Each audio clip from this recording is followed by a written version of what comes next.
We now invite Piu Piu to share her story.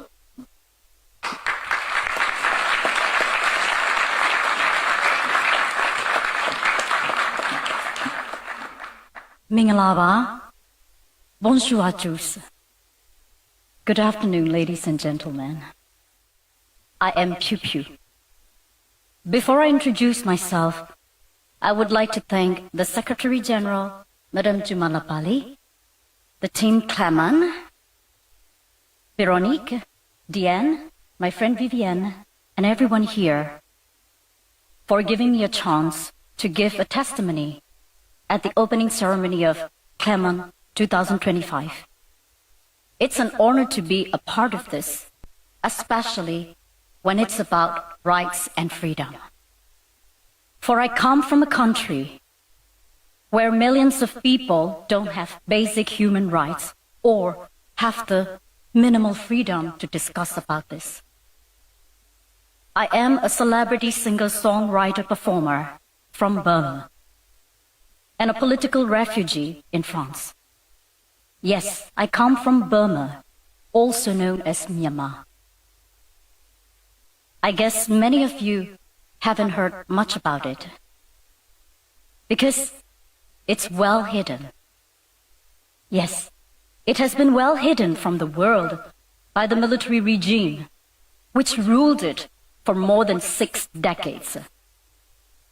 Myanmar is actually the largest continuous land piece in Southeast Asia, rich in natural resources, from gold, jade, ruby, to rare earth, and situated between the two powers, China and India.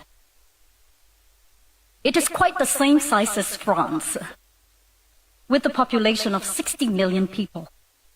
But unfortunately, only 50 million are inside the country. The rest 10 million are displaced outside due to the long history of civil war, political unrest, violations of human rights, lack of freedom, and different kinds of oppression caused by the military rule. And I am one of these 10 million. How did a Burmese celebrity artist end up as a refugee in France? At the dawn of the 1st February 2021, the first day of the parliament of our newly elected democratic government, my country has been seized by the comeback military coup, arresting our president, our state councillor Aung San Suu Kyi, and almost all of the parliament. It was followed by a huge uprising all over the country. A few weeks later, the hunters started to gun down the peaceful protesters. I published a song called Tears on my social media with the footages of the violent crackdown of the peaceful protest. The song became viral, and the hunter put me on the warrant list with the accusation of defaming the state under the Penal Code 505A, in which the accused can be imprisoned for at least 3 years. You might be wondering if it's really possible to imprison an artist for publishing a song on a social media in 21st century, right? Yeah, it is possible in Myanmar. I had 2 choices. One is to apologize to the hunter, appease with them, make a deal, not to involve in the politics again, and shut my mouth, pretend that nothing has ever happened in Myanmar, continue my career as a megastar, and let them use my image for their normalization propaganda to the world that everything is fine in Myanmar. Otherwise, I would get arrested and go to the notorious prisons of Myanmar. Another choice is to leave my successful career, my comfortable life, my wealth, my family, my home, my fans, everything I built and cherished for 20 years, to become a fugitive and end up in a third country like a nobody. I chose the second option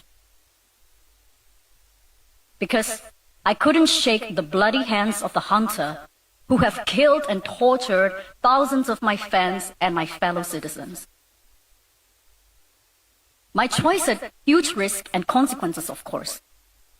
Finally, I had no choice but to decide to leave my country and everything I cherish. In the darkness of the one rainy night, I mustered all my courage and crossed the river between Myanmar and Thailand on an old Michelin tire. Yeah, that Michelin tire. Well, that's how I ended up in Clermont-Ferrand, don't you think so? Well, that was a nightmare for me that night, actually. Then I hid in Thailand for a few more months until I received protection from France. But not everyone was that fortunate. Some of my fellow resistant artists got arrested, some imprisoned, and one famous musician got killed in the frontiers.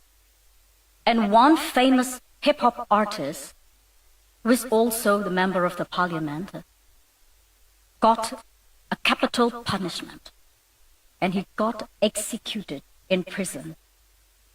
That execution was the first in 30 years of our history. And now you might be wondering, what's happening now in Myanmar 4 years after the coup?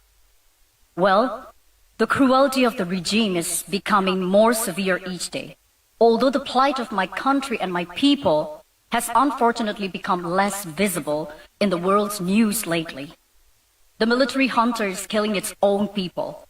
They continue to commit crimes against humanity, targeting civilians, schools, hospitals, places of worship. There are already 30,000 people arrested, nearly 10,000 people murdered, not only in prisons or in conflict areas, but also from daily airstrikes by hunters' fighter jets on civilians' residential areas and war camps, destroying hospitals along with their patients and leaving temporary schools with bloody classrooms. About 3.5 million internally displaced people across the country, and hundreds of thousands of children without access to proper education, healthcare, and vaccination. Last year, the junta activated the conscription law and started to kidnap even the minors, just to use them as human shields in the battlefields. Majority of the people in Myanmar barely get 4.5 hours of electricity a day and hardly making a living under poverty pressure and scrutiny.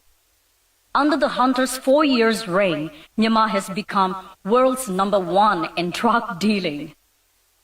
And host of cyber fraud scam centers in Southeast Asia, as you all could see in the news lately. And the junta is preparing an election at the end of this year, which is nothing but a political trap to legitimize the atrocity and the crimes against humanity they committed over the past 4 years. But people of Myanmar have decided to fight back and form People's Defense Army since September 2021. They had to resort to armed revolution, sadly, to regain freedom, justice, and democracy that they truly deserve. People from all walks of life, university students, teachers, lawyers, doctors, engineers, artists, bankers, farmers, etc., join in the resistant army. They have given up their dreams, their futures, their careers, their families. When I see the crowd here today, you remind me of hundreds of thousands of young people, as young as 17 and 18 like you, fighting in the jungles of Myanmar to get back their basic rights. People like us, who are scattered and displaced around the world, also participate in the revolution in different ways, like what I'm doing right now, speaking out about our country and helping the war victims with humanitarian aids. As an exile-resistant artist, I toured around the world since the end of 2024, singing fundraising charity concerts in London, Seoul, Sydney, Melbourne, and Tokyo to support the displaced people in war-torn areas, to unite Myanmar diaspora, and to increase the awareness of our forgotten war in the international scene. As a result of that, 4 months ago, the junta revoked my citizenship. Now I'm not only a nobody, I have no nationality and no citizenship anymore. But that's not gonna stop me. I will continue my fight. I will continue to speak out the truth to raise awareness of our forgotten country and our forgotten war. I will continue to do whatever I can. This chance of my 10 minutes testimony here means so much to me and to my people of Myanmar. Your presence, especially that of young people here, encourages us, and your attention ensures us that we are seen, we are heard, we are recognized, and that we are not forgotten. And I hope one day the peace and justice would return to my country. Thank you very much. Have a wonderful day.